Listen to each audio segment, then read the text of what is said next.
Amigos, quería compartir con ustedes una micro reflexión que la titulé Uno de cada 10. Uno de cada 10.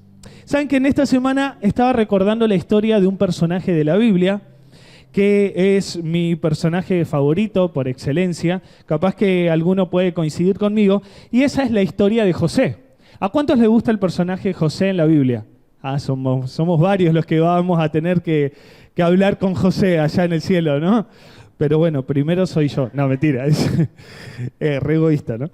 Esta semana recordaba la historia de José, aquel gobernador de Egipto, que pasó, y algunos pueden recordar esta historia, y si no, yo después doy el texto para que lo puedan leer en su casa.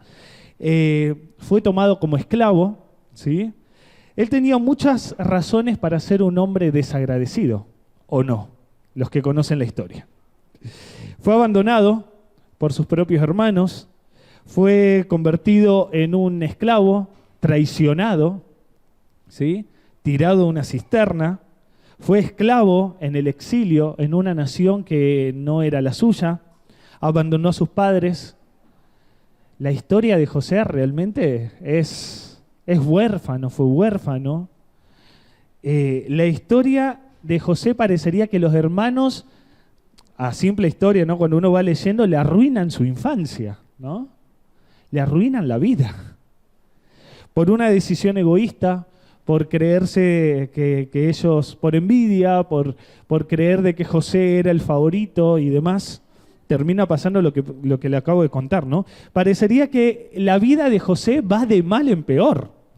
Incluso ustedes van a ver de que va a una cisterna, después de la cisterna va a la casa de un magnate egipcio ahí, encima va a servir como esclavo en esta casa. La mujer de este importante egipcio ¿cómo decirlo, no? Tiene aproximaciones un poco raras y turbias con José. José se decide mantener fiel, es acusado injustamente por eso, va a la cárcel y sigue sirviendo en Egipto lejos de los suyos. Entonces, ¿tenía motivos para ser desagradecido José? Un montonazo. Y si uno ve la historia de José, no encuentra matices de amargura.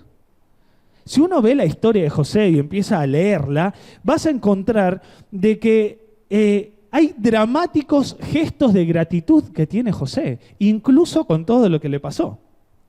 Vamos a ver algunos gestos de esta gratitud de José. Y esto lo encuentro en unos versículos, de esos versículos que a veces pasamos por alto. Me detuve en Génesis 41:50, Génesis 41:50, y que es el nombre de los hijos de José. Dice que José tiene 2 hijos, ¿no? Esos 2 hijos los tuvo mientras estuvo en Egipto, ¿sí? Y dice ahí que durante un tiempo, antes del primer año de hambre, o sea, antes que vengan los momentos duros para Egipto, dice que José tiene 2 hijos con Asenat, ¿sí? Hija de Potifera, el sacerdote de On. Tiene 2 hijos. Y al primero lo llamó, ¿cómo lo llamó? Manasés. Manasés. ¿Qué significa Manasés? Ahí te lo dice. Dios me hizo olvidar de mis angustias y a todos los de la familia de mi padre. Eso significa Manasés. De paso, en ese momento y dentro de la cultura que José traía, los nombres eran importantes. Ahora, yo pensaba, ¿no le pudo haber puesto un nombre más interesante a su primer hijo que Dios me hizo olvidar? No sé, me lo imagino a José y a Asenat allí en la cama y bueno, ¿qué nombre le vamos a poner? ¿No? Y Asenat le empieza a tirar unos nombres ahí egipcios y José dice, no, ese no, ese no. ¿Por qué no le ponemos Dios me hizo olvidar? Qué nombre raro, ¿no? Vos le pondrías a tu hijo con un significado, Dios me hizo olvidar. A tal punto que lo iban a ver los egipcios y, ay, mirá, ahí va, Dios me hizo olvidar. De paso, es un nombre interesante porque le está poniendo el sello ahí de Dios, ¿no? Del único Dios verdadero, ¿no? Y no del panteón allí egipcio. Pero raro el nombre del primer hijo. Muy raro. ¿Vos sabés qué significa tu nombre? te pregunto, ¿buscaste en Google qué significa tu nombre? Yo no sé si yo se los conté alguna vez, si no, para alguno que no me haya escuchado se los cuento. Yo me puse a buscar el significado de los nombres y lo uno con la historia de mi nombre. Mi mamá me quería poner Gaspar. No sé si yo les conté a ustedes. Algunos me hacen una cara. ¿Hay algún Gaspar presente? ¿Ok? ¿No? ¿Sí? Gaspar. Bien. Me quería poner Gaspar. Pero después se le cambió el nombre. O sea, se le vino otro nombre a la cabeza y me puso Alex, ¿no? Y mi nombre era Alex Gabriel. Eso me quería poner mi mamá, Gabriel, por mi papá. ¿Hay algún Gabriel acá? Esos somos más, ¿o no? No, no hay nadie. Durísimo. Pero, ¿allá? Sí, allá hay Gabriel. Bueno, Mauro Gabriel. Los Gabriel. Y me quería poner eso de nombre, ¿no? Alex Gabriel. Y mi apellido. Entonces, ese día justo mi mamá parece que estaba peleada con mi papá. Entonces, cuando pasa la enfermera le entrevista a mi mamá y le dice Alex Gabriel, ¿no? Y mi mamá tenía los significados de los nombres. Alex significa fortalecedor de hombres. ¡Wow! Terrible nombre. Viene de Alexander y no sé qué y bla, bla. Gabriel significa enviado de Dios. Es un nombre bíblico también, ¿no? Así que, wow, terrible nombre y su significado tenía mi mamá. Pero bueno, la enfermera pasa como era antes, le ponía el nombre y se iba, y en eso le intercepta a mi papá en el camino. Mi papá se llama Fabio y dice, mi hijo va a llevar el nombre Fabio y lo vas a poner entre Gabriel y entre Alex.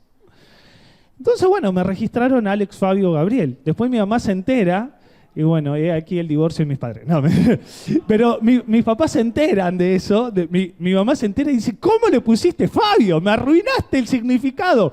¿Por qué? Alex, fortalecedor de hombres, Gabriel, enviado de Dios, y Fabio, recolector de guindas.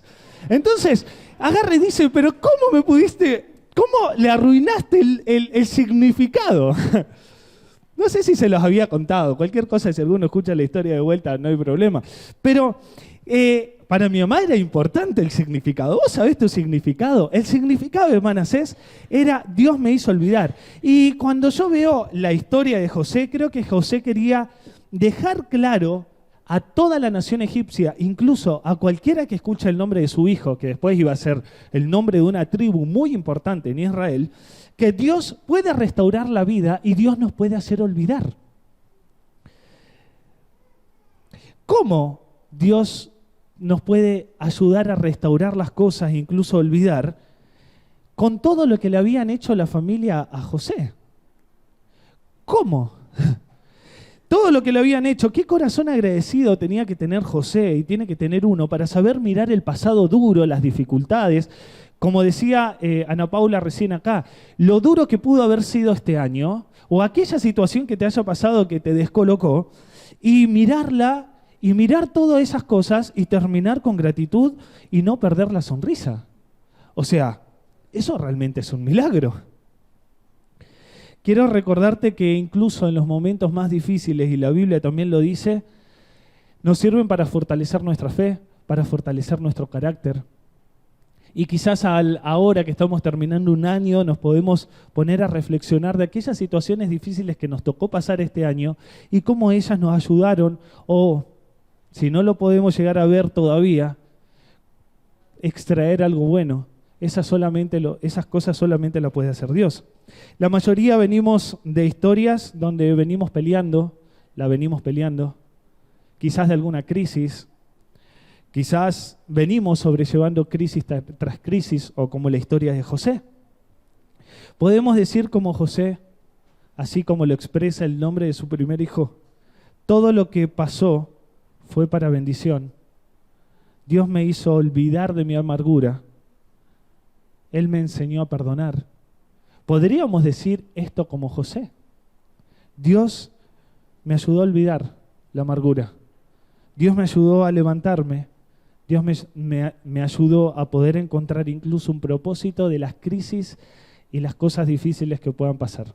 Aunque a veces es difícil y aunque a veces no hay explicación de algunas.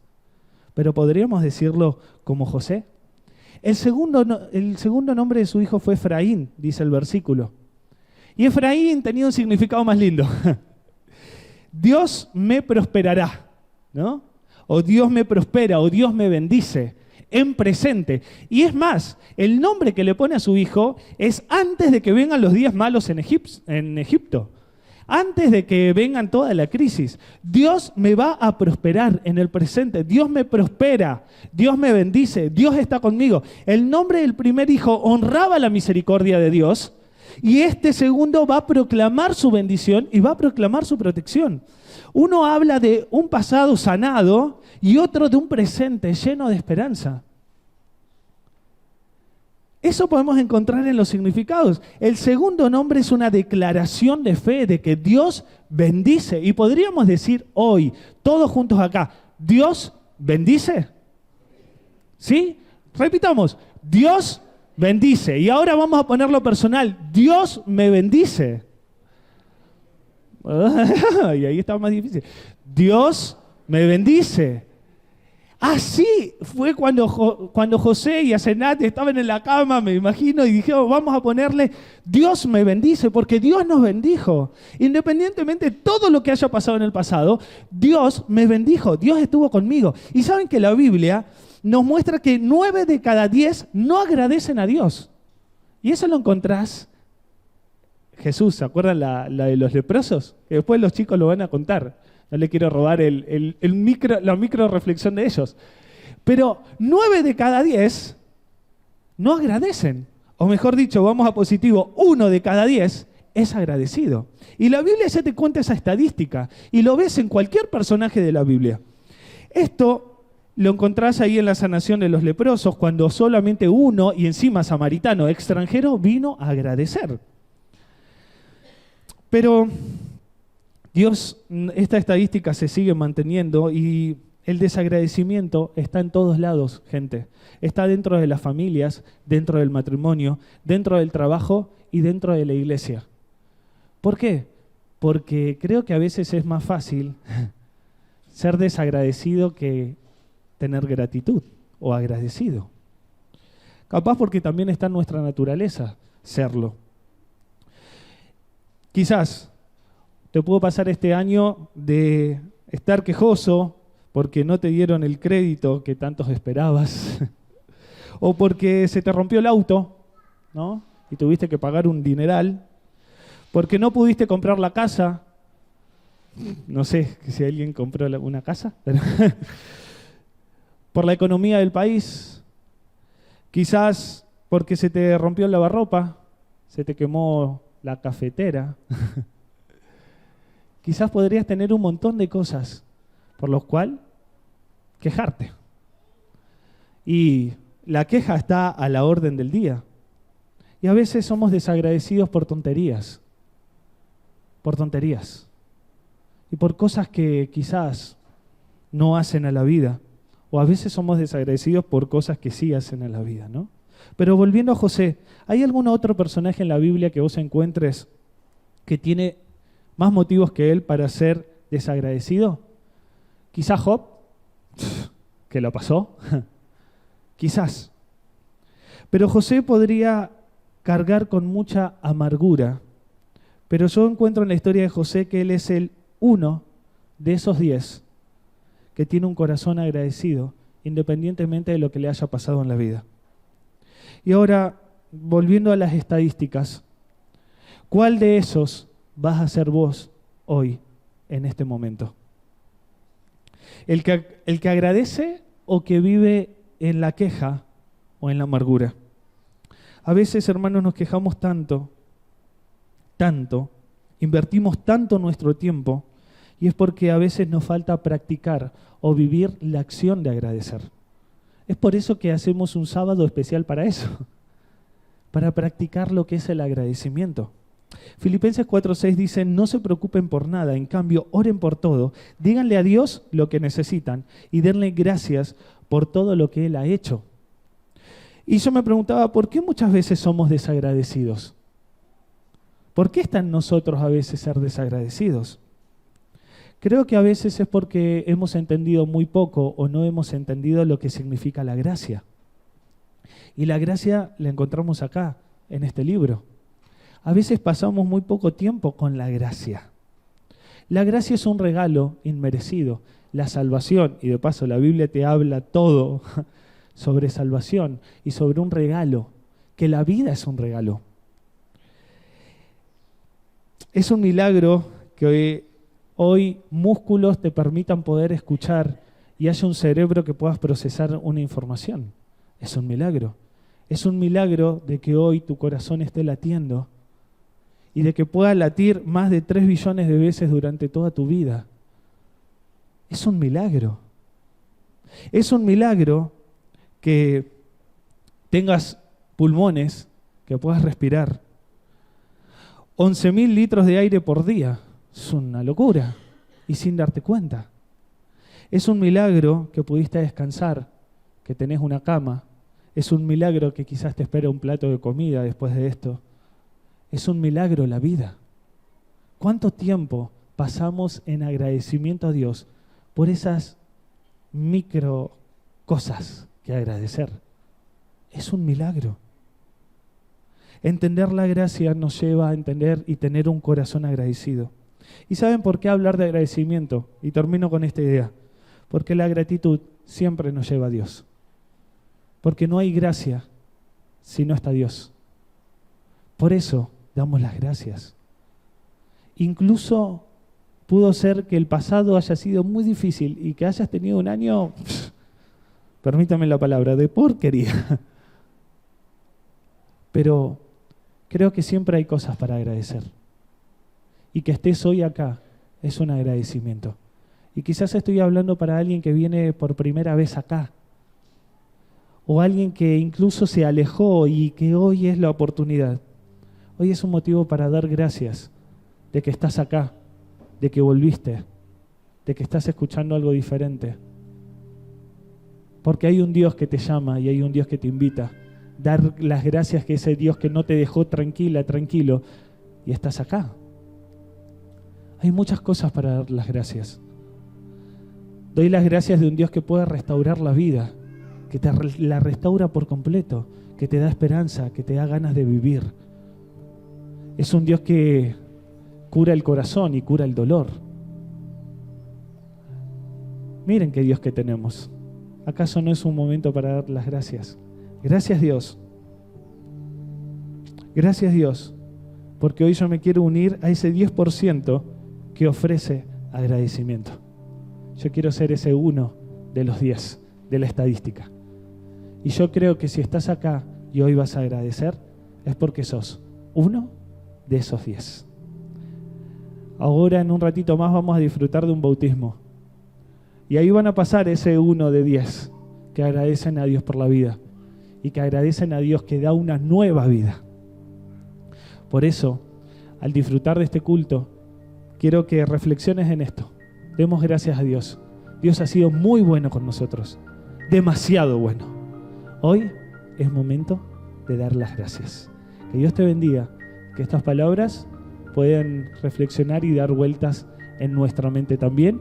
Y ahora en un ratito vamos a participar también del bautismo.